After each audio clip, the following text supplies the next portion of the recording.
أشرقت نفسي بنور من فؤادي حينما رددت يا رب العباد.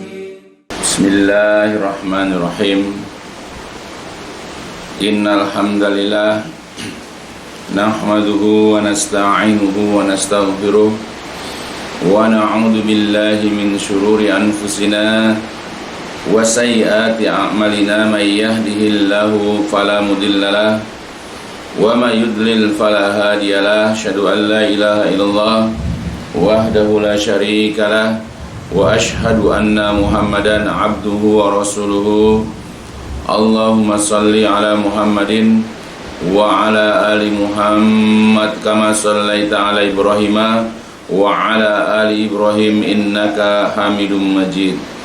Allahumma barik ala Muhammadin wa ala ali Muhammad kama barakta ala Ibrahim wa ala ali Ibrahim innaka Hamidum Majid. Amma ba'd, fa inna asdaqal hadis kitabullah wa khairal hadi hadi Muhammadin sallallahu alaihi wasallam wa syarrul umuri muhdatsatuha fa inna kulla muhdatsatin bid'ah wa kulla bid'atin dolalah wa kulla dolalatin finnar.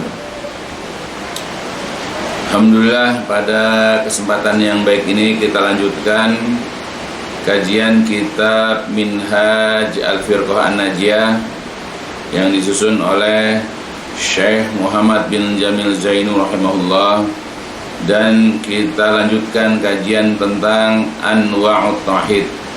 Kita lanjutkan pengajaran tentang macam-macam tauhid.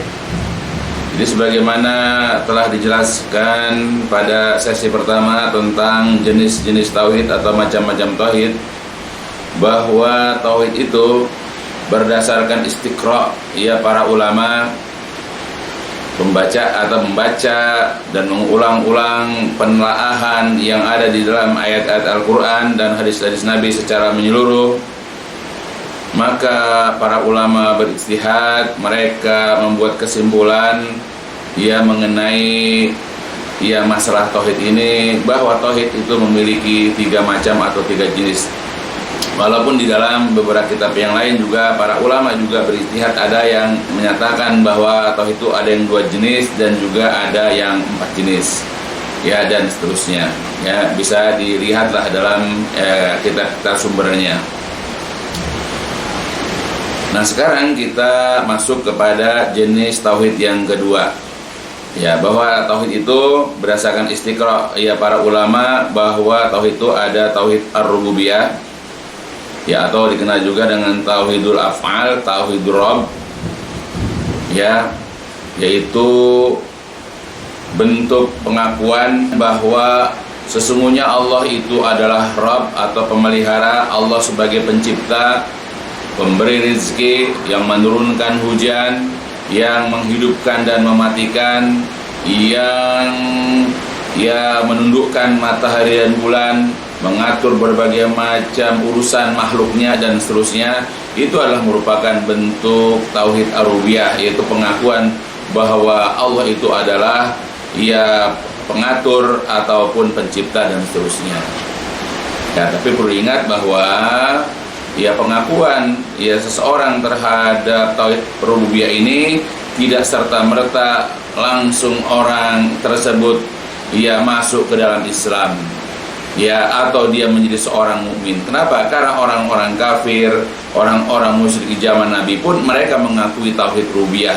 Bahkan iblis laknatullah alaihi pun mengakui bahwa yang menciptakan dirinya adalah Allah.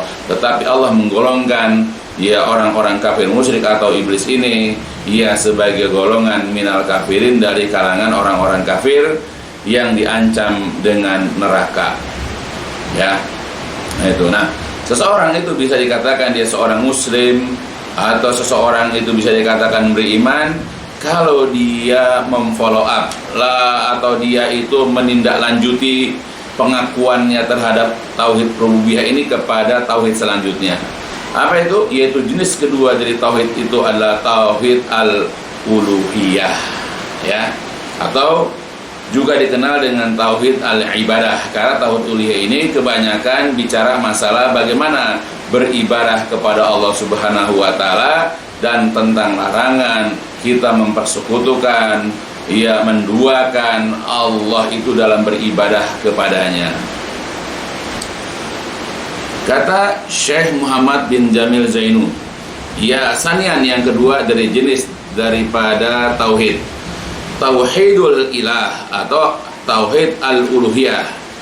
Jadi tauhid uluhiyah itu adalah tauhidu, yaitu mengesahkan Allah bi anwa'i, dengan macam-macam, dengan jenis-jenis, yaitu al-ibadat, ibadah-ibadah al-masyru'ah, yang disyariatkan.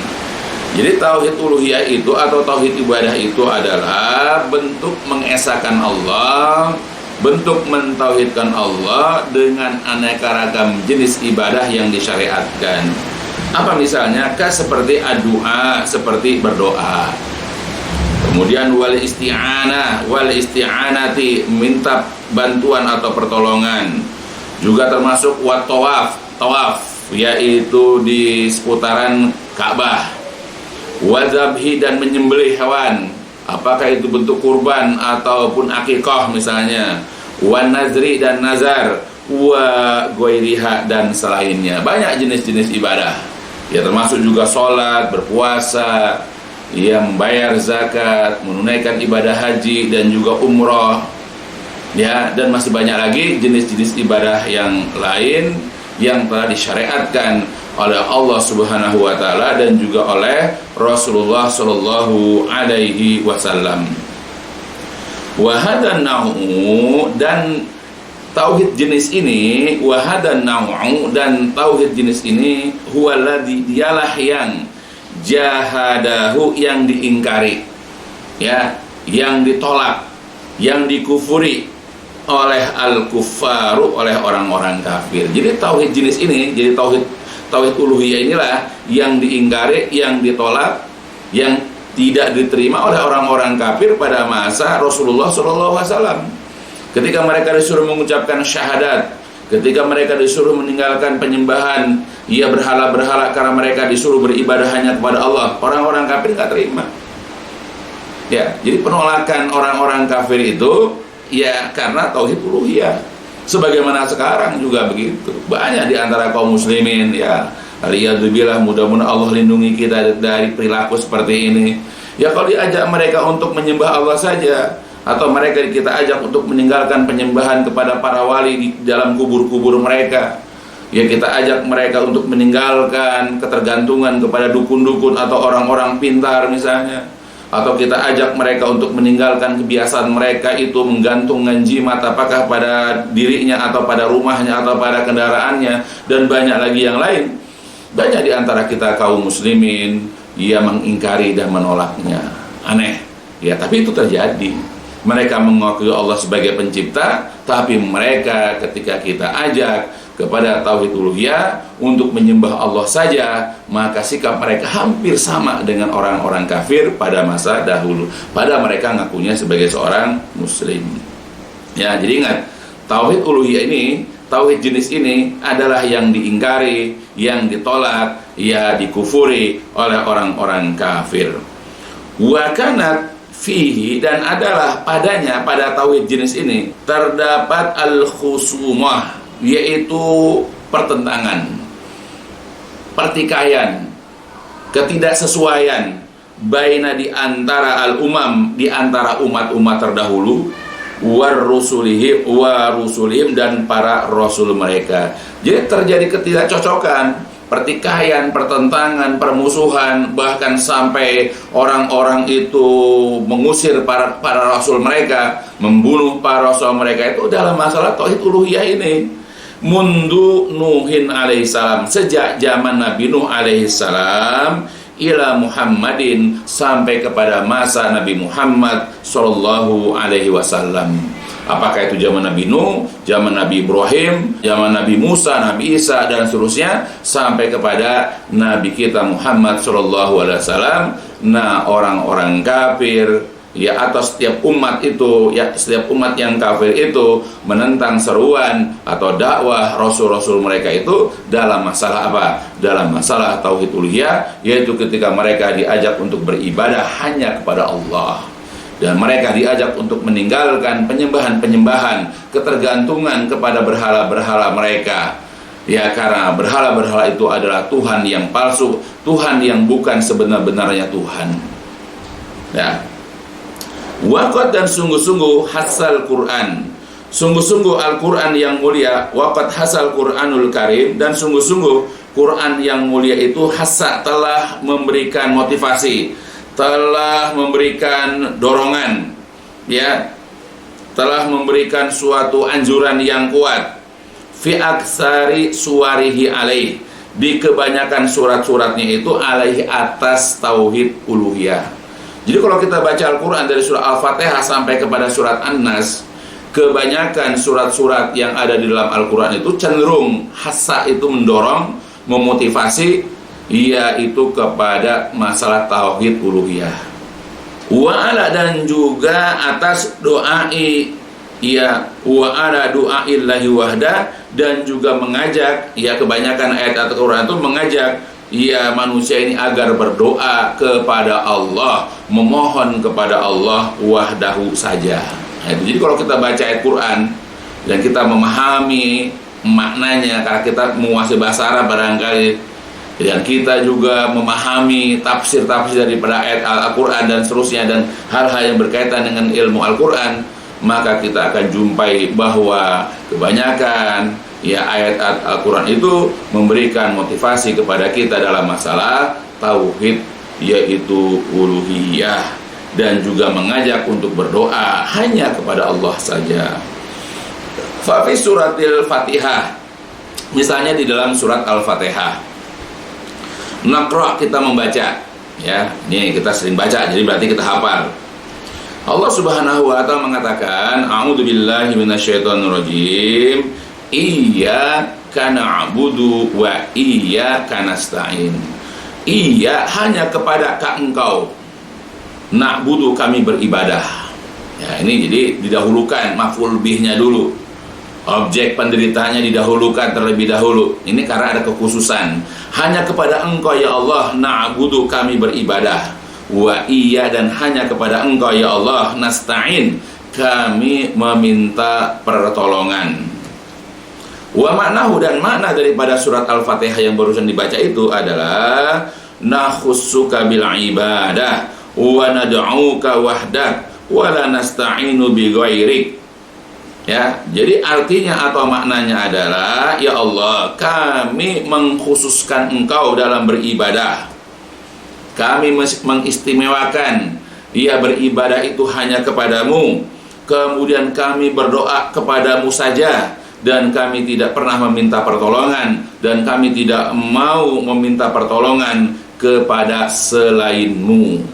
Nah itu surat Al-Fatihah saja. Ya, kita jumpai baru dari awal surat. Di awalnya itu sudah mengandung tauhid, ya, 3 jenis ini. Ya, ketika Allah mengatakan alhamdulillahi rabbil alamin, itu kan kita jumpai itu ada kalimat alhamdulillahi rabbil alamin. Nah, tauhid ini, ya, maksudnya ayat ini mengandung, yaitu tauhid, ya, ar-rububiyah. Ya, karena jelas itu ada kalimat alhamdulillahi rabbil alamin. Itu Rabbul alamin, itu kata-kata Rabb semesta alam, pemelihara alam. Ya, jadi itu menunjukkan tauhid rububiyah, bahwa Allah itulah yang memelihara alam semesta. Kemudian ada kalimat Ar-Rahmanir Rahim, Ar-Rahmanir Rahim. Ya, kemudian Maliki Yaumiddin. Ada kata yang Maha Pengasih lagi Maha Penyayang, ya, dan Dia atau Allah adalah Maliki Yaumiddin, penguasa hari pembalasan. Nah, ini adalah tauhid al-asma dan sifat. Nah, jadi ayat itu mengandung, ya, sifat Allah dan juga asma Allah, yaitu Ar-Rahman dan Ar-Rahim, dan sifat Allah dan nama Allah yaitu Malik, yaitu, ya, penguasa. Itu. Jadi itu udah mengandung 2 jenis tauhid. Ya, tauhid rububiyah pada Rabbil Alamin, kemudian tauhid asma dan sifat pada Ar-Rahman Ar-Rahim dan Maliki Yaumiddin. Nah, kemudian pada kalimat iyyaka na'budu wa iyyaka nasta'in, ini adalah tauhid al-uluhiyah. Ya, jadi ada kata hanya kepada Engkau ya Allah kami beribadah, dan hanya kepada Engkau ya Allah kami meminta pertolongan. Jadi kita dari Al-Fatihah saja sudah disuguhkan 3 jenis tauhid. Ya, dan kita tidak hanya membacanya saja, kita tidak hanya melafazkannya saja di dalam setiap sholat kita, tapi kita pahami maknanya, dan di antara maknanya kita ambil pemahaman tentang 3 jenis tauhid tersebut. Ya, begitu juga ayat-ayat yang lain banyak sekali. Wa tauhidul ilah yasmulu ifradahu fi du'aihi wal hukmu bi qur'anihi wal ihtikam ila syar'ihi. Ya, wa tauhidul ilah, dan tauhid uluhiyah ini yasmulu mencakup, meliputi ifradahu fi du'aihi, yaitu mengesahkan Allah, hanya kepada Allah di dalam berdoa kepadanya. Nah, jadi tauhid uluhiyah itu mencakup masalah mengesahkan Allah dalam berdoa kepada Allah, yaitu tidak kepada yang lainnya. Kemudian wal hukma bi qur'anihi, dan berhukum atau mengambil hukum kepada Al-Qur'annya. Wal ihtikam, dan tunduk ia berhukum ila syar'ihi, kepada syariatnya. Ya, jadi bukan hanya kita mengatakan ya, atau kita memahami, kita mengakui tauhid uluhiyah, tapi kita masih berdoa kepada selain Allah, atau kita masih berhukum kepada selain hukum Al-Quran, atau kita ini ya menerapkan hukum ya bukan kepada syariat Allah. Maka berapa banyak orang-orang yang katanya bertauhid, apalagi ini tauhid yang sangat penting, karena tauhid ini menunjukkan dia sebagai seorang muslim atau orang yang beriman, tapi sayangnya dalam masalah berdoa, dalam masalah pengambilan hukum, dalam masalah penerapan hukum, ya mereka masih belum pada tempatnya. Mereka masih banyak dijumpai berdoa kepada selain Allah. Masih banyak di antara mereka yang berhukum kepada hukum-hukum buatan manusia, apakah hukum-hukum yang katanya dari hukum barat ataupun dari hukum-hukum tradisi, ya, dan seterusnya. Nah, ini kulluhu, semuanya itu ya, wa kulluhu, dan semuanya dakhilun, masuk fi qaulihi ta'ala, di dalam firman Allah Ta'ala. Ya.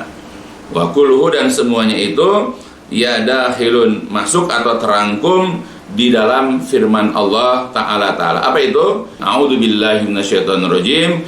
Innani anallah la ilaha illa ana fa'budni.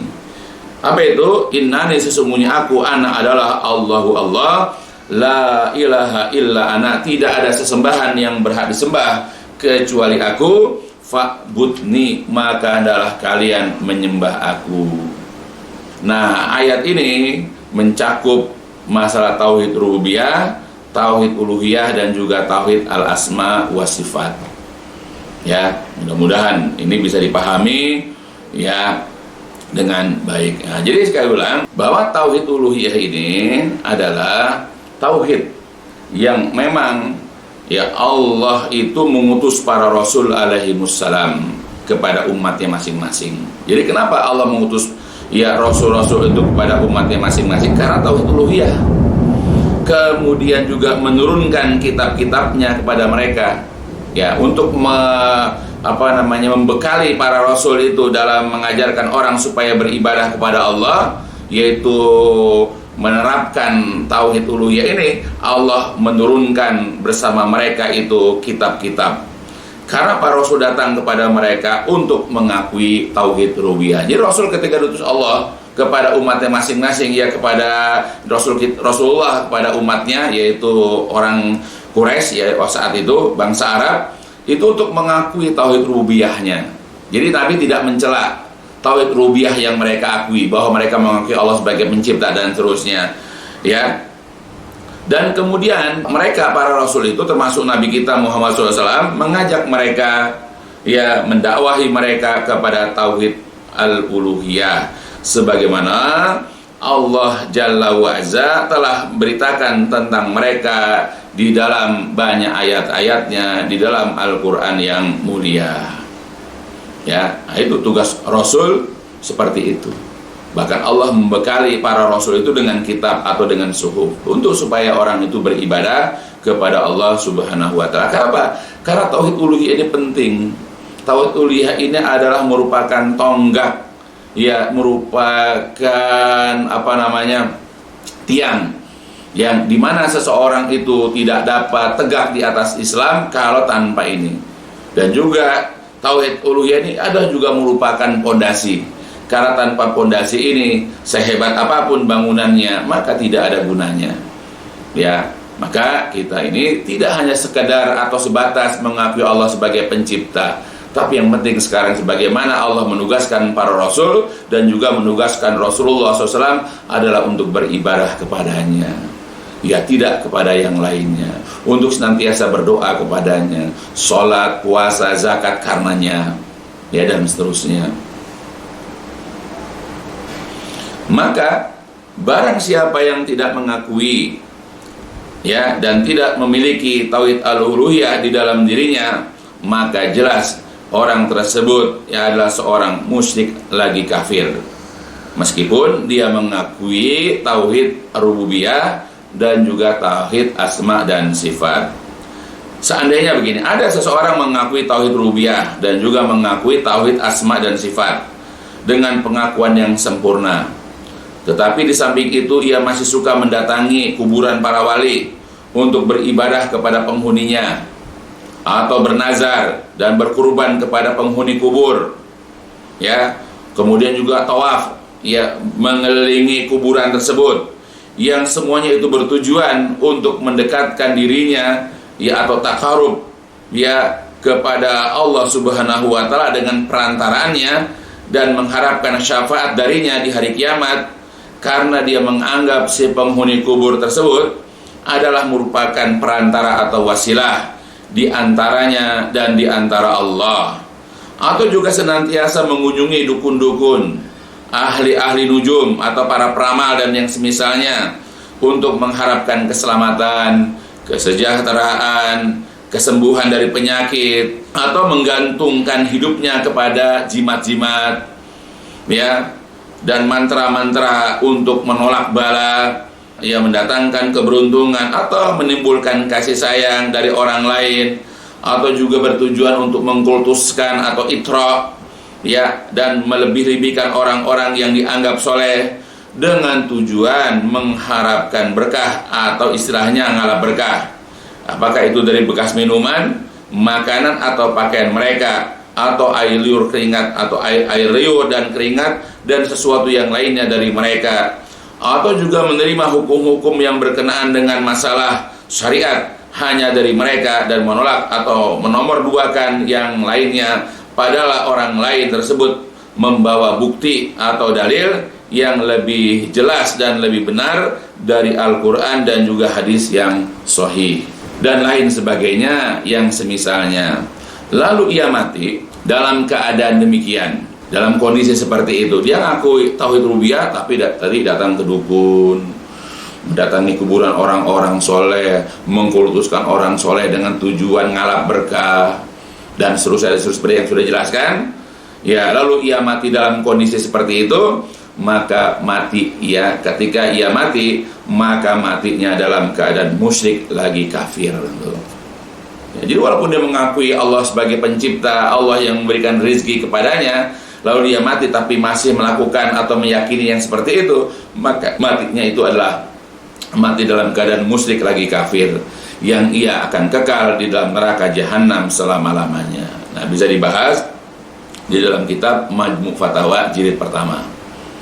Ya, jadi kita tidak cukup hanya mengakui tauhid rububiyah, maka pelajarilah jenis-jenis tauhid supaya kita tidak tidak keliru, supaya kita tidak salah. Jadi jangan hanya gara-gara orang ngaku bertauhid, ya kemudian kita kagum. Boleh jadi dia hanya tauhidnya adalah tauhid rububiyah, sebagaimana dulu orang-orang kafir musyrik atau iblis juga, mereka itu bertauhid rububiyah karena mengakui Allah sebagai pencipta.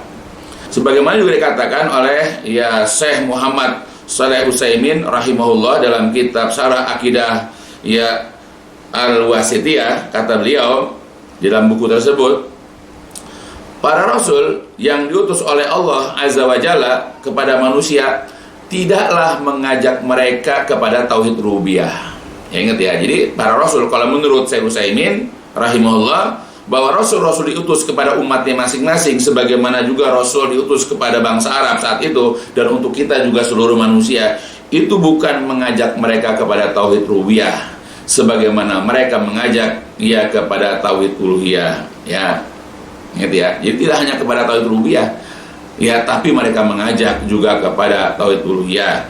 Yang demikian itu karena orang-orang yang mengingkari tauhid rububiyah itu sedikit sekali, sehingga orang-orang yang mengingkarinya itu ya di dalam relung hati mereka tersebut tidak sanggup untuk mengingkarinya, karena pada saat itu sendiri orang-orang yang mengingkari tauhid rububiyah itu sangat sedikit sekali. Ya, kalau juga ada orang menolak, sebetulnya di dalam hatinya itu ya sebetulnya ya nggak sanggup untuk mengingkari sebetulnya, karena pada saat mereka mengakui tauhid rububiyah. Ya, tapi zaman sekarang ada orang yang mengingkari tauhid rububiyah, yang bahkan dipuja-puja atau menjadi kiblat bagi sebagian orang-orang sekuler, yang jadi kiblat oleh orang-orang ya liberal, yaitu orang-orang komunis. Padahal mereka jelas tidak bertuhan, mereka tidak mengakui keberadaan ya Rabbul Alamin. Ya, itu kata Syekh Utsaimin. Ingat, jadi para rasul alaihimussalam itu tidak diutus ya untuk mengajak atau mendakwahi umat manusia itu yaitu kepada tauhid rububiyah saja, tapi yang paling penting adalah mengajak kepada tauhid al-uluhiyah.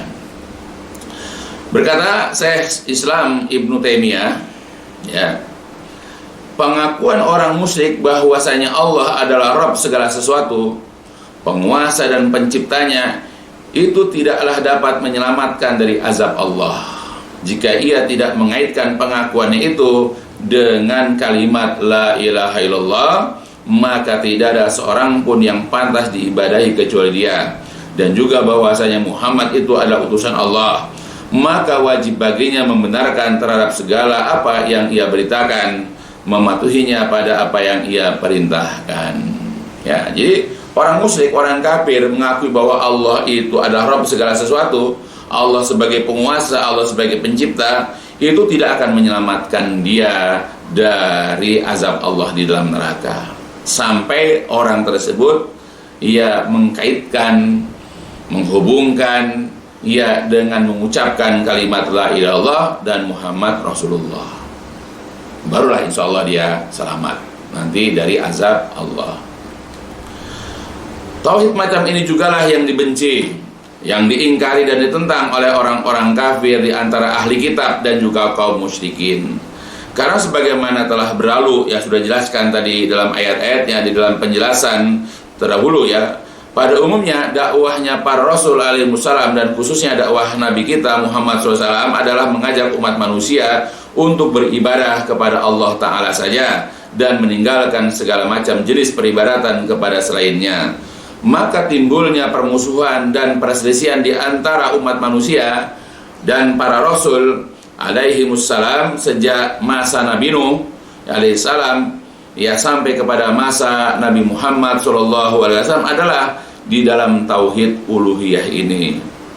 Ketika para rasul alaihimussalam ya mengajak mereka untuk beribadah kepada Allah Ta'ala saja dan meninggalkan penyembahan kepada selainnya, mereka tetap bertahan di dalam beribadah kepada sembahan-sembahan mereka yang mereka miliki dan mereka cintai, dan bahkan mereka tidak segan-segan mendustakan, mencerca, memberikan gelar-gelar buruk, mengucilkan, mengusir, menganiaya dan bahkan membunuh sebahagian para rasul dan orang-orang beriman yang mengikuti ya para rasul tersebut. Nah, itu bisa lihat.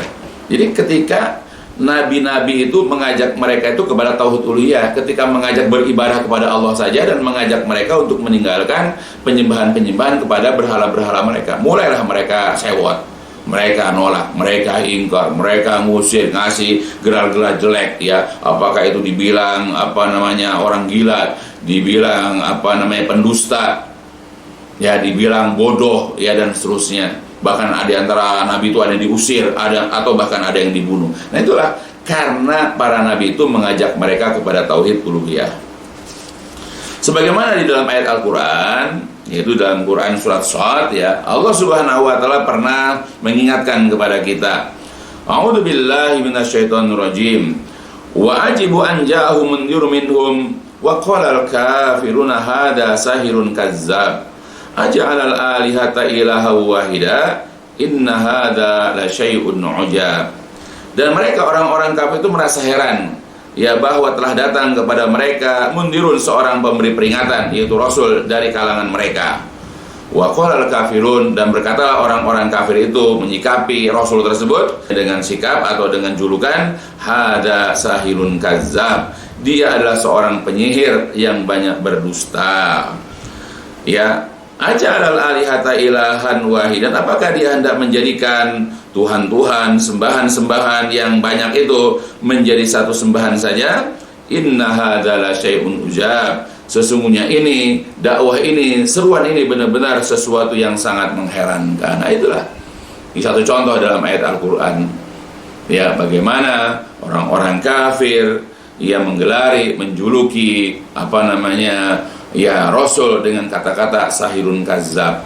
Bahkan di dalam ayat yang lain dikatakan ya sebagai seorang li syairin majnun, yaitu penyair gila. Nah itu. Maka wajar kalau sekarang kita ini mengajak orang beribadah hanya kepada Allah saja. Ya, mengajak ya umat manusia khususnya kaum muslimin untuk meninggalkan penyembahan-penyembahan kepada selain Allah. Ya, lalu mereka menolak ajakan kita, lalu memberikan gelar-gelar yang buruk kepada kita. Apakah itu tadi dibilang ya misalnya ya pendusta, pembohong, dibilang seorang penyihir, dibilang gila, atau dikasih gelar-gelar seperti Wahabi, Salafi, dan banyak lagi yang lain lah. Ya, kita tidak usah kecewa karena Rasul-Rasul dahulu, termasuk juga Nabi kita Muhammad SAW pun pernah diperlakukan seperti itu oleh orang-orang kafir ketika mengajak kepada tauhid al-uluhiyah. Menanggapi ayat tersebut, ya Al-Hafidz Ibnu Katsir rahimahullah berkata, yaitu apakah ia menganggap sesembahan itu esa atau satu, tiada ilah selain dia? Kaum musyrikin mengingkari yang demikian itu. Ya mudah-mudahan Allah menimpakan keburukan kepada mereka. Dan mereka heran terhadap orang yang meninggalkan perbuatan syirik terhadap Allah, karena sesungguhnya mereka telah menjumpai para leluhur mereka menyembah berhala, dan hati mereka pun telah meresapinya. Ya, jadi heran itu, karena apa yang diajarkan oleh nenek moyangnya itu adalah menyembah berhala. Kok tiba-tiba ada orang mengajak, ya ada seseorang dari kalangan mereka mengajak mereka untuk meninggalkan penyembahan yang biasa disembah oleh nenek moyang mereka, dan bahkan menyembah ya sesuatu atau seseorang yang mereka selama ini tidak ya pernah sembah, yaitu Allah Subhanahu wa taala. Itulah yang menjadikan keheranan mereka.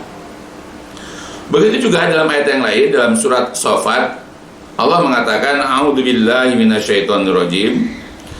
Innahum kanu idza qila lahum la ilaha illallah yastakbirun wa yaquluna inna la tariku alihatina li syairin majnun. Dalam Quran surat Shafat Allah mengatakan, sesungguhnya kanu mereka dahulu waktu di dunia, ya karena mereka masuk neraka itu, idza qila lahum, apabila dikatakan, apabila didakwahkan kepada mereka, yaitu kalimat la ilaha illallah, tidak ada sesembahan yang berhak disembah kecuali Allah, ya kemudian yastakbirun, mereka menyombongkan diri, mereka tidak mau mendengar, mereka tidak mau menerima dakwahnya Rasul tersebut.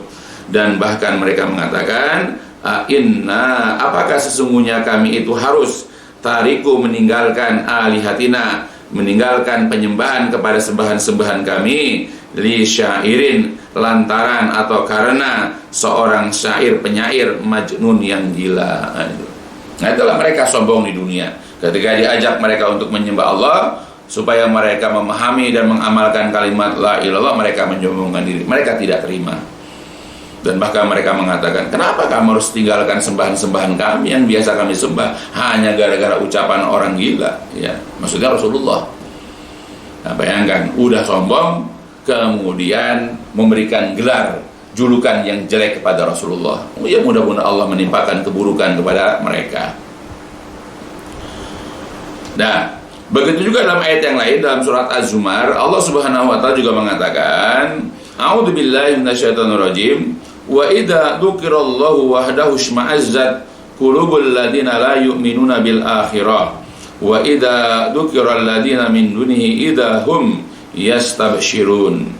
Wa idza, dan apabila dzukira disebut, ya, apabila disebut Allahu, hanya nama Allah wahdah saja, hanya nama Allah saja. Jadi apabila disebut nama Allah saja, ya, kita harus bersyukur kepada Allah, kita harus sabar dengan ujian Allah. Misalnya kalau kita ngomong Allah, kita harus melaksanakan perintah Allah, kita harus menjauhi larangan Allah, selalu kita menyebut nama Allah.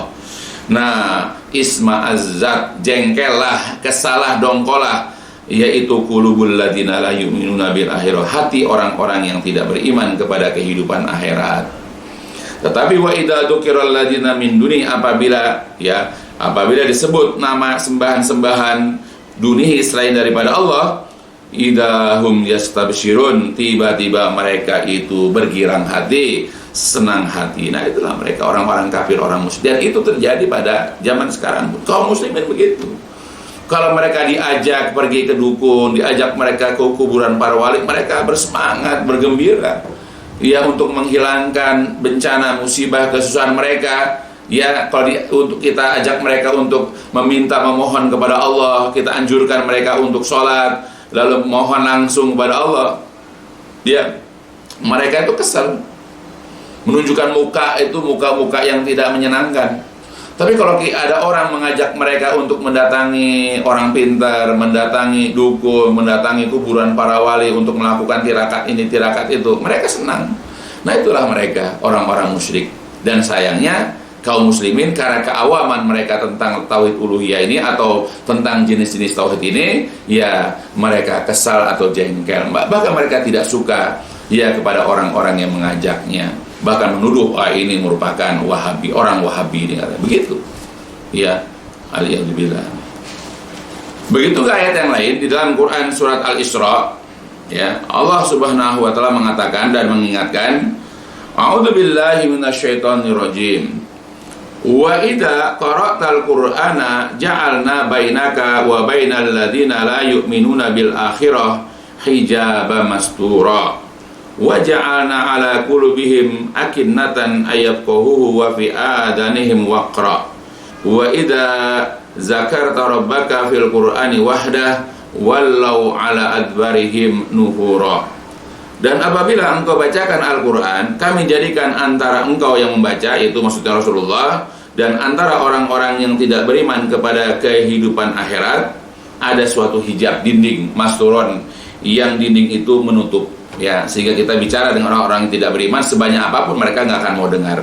Seperti kita kalau bicara sama orang yang berada di sisi tembok sebelah, yang rapat, ya, atau kita berada di seberang orang yang, ya, kaca itu, kita ngelihat dia ngeliat kita, sedangkan antara kita dengan kaca itu ada kedap suara, maka kita teriak kayak apapun, dia hanya melihat gerakan bibir kita saja, karena dia tidak dengar. Nah, kita dengan orang-orang yang tidak beriman kepada kehidupan akhirat atau orang-orang yang tidak beriman, kita bacakan ayat sekeras apapun, mereka tidak akan mendengar, mereka tidak akan paham apa yang kita baca, mereka hanya melihat gerakan bibir kita saja. Kemudian, dan kami jadikan di atas hati mereka itu ada tutupan, dan pada telinga mereka ada sumbatan, sehingga mereka tidak memahami ayat-ayat yang dibacakan kepada mereka. Nah, ini kita ambil, wa idza dzakarta rabbaka fil qur'ani wahda, dan apabila engkau menyebutkan nama Rabbmu di dalam Al-Qur'an saja, apabila engkau menyebutkan nama Rabbmu saja di dalam Al-Quran, ya, itu selalu ya mengingatkan siapapun orang itu untuk ingat selalu kepada Allah, maka biasanya mereka wallau ala adbarihim nufuro, mereka akan walau berpaling ya ala adbarihim ke belakang, nufuron karena bencinya, karena tidak sukanya.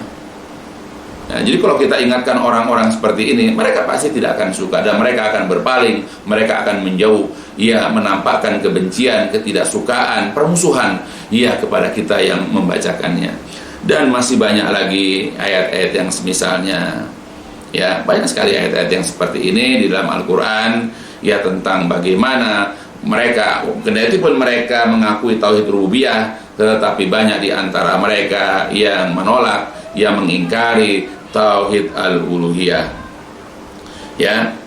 Jadi ayat-ayat yang dibacakan tersebut menjelaskan bahwa orang-orang kafir itu walaupun mereka mengakui akan tauhid rububiyah, tetapi mereka menolak dan mengingkari adanya tauhid uluhiyah. Maka inilah yang menyebabkan ditetapkannya mereka di dalam kekafiran. Dan amatlah disayangkan jika banyak di antara kaum muslimin, bahkan para dai-nya, yang terpedaya, yang tertipu akan hal ini. Ya, ini maksudnya adalah banyak di antara mereka yang kagum kepada orang-orang kafir, yang menurut pengamatan di antara mereka, kendati pun maju di dalam sains dan teknologi, tetapi mereka masih mengakui adanya pencipta mereka. Kan kita tertipu. Orang kafir maju segala, tapi hebat ya, masih mengakui ada Tuhan yang menciptakan mereka. Padahal sebagaimana telah dijelaskan bahwa pengakuan itu tidak ada manfaat sedikit pun bagi mereka. Jika mereka masih menolak, mereka masih mengingkari, mengkufuri keesaan Allah Ta'ala, yaitu tauhid uluhiyah, dan juga kerasulan Nabi Muhammad SAW. Bahkan iblis laknatullah alaih pun ia mengakui bahwa Allah Subhanahu wa Ta'ala adalah yang telah menciptakannya dari api. Tetapi Allah Jalla wa Azza telah memasukkan iblis ini ke dalam golongan kaum kafirin dan menjaminnya dengan neraka jahanam yang kekal ia di dalam neraka jahanam itu selama-lamanya. Ya, na'udzubillah min dzalik. Nah itu. Jadi ini ya, jadi penegasan buat kita bahwa kita mengakui tauhid rububiyah saja tidak cukup.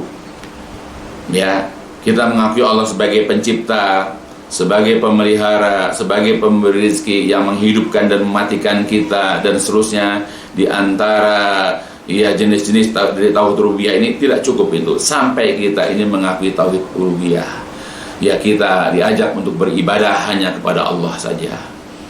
Ya, dan itu bisa kita lakukan kalau kita mengucapkan kalimat la ilallah dan Muhammad Rasulullah, lalu kemudian kita mengikuti bimbingan Rasulullah SAW ya di dalam ayat-ayat dan hadis-hadisnya yang sahih.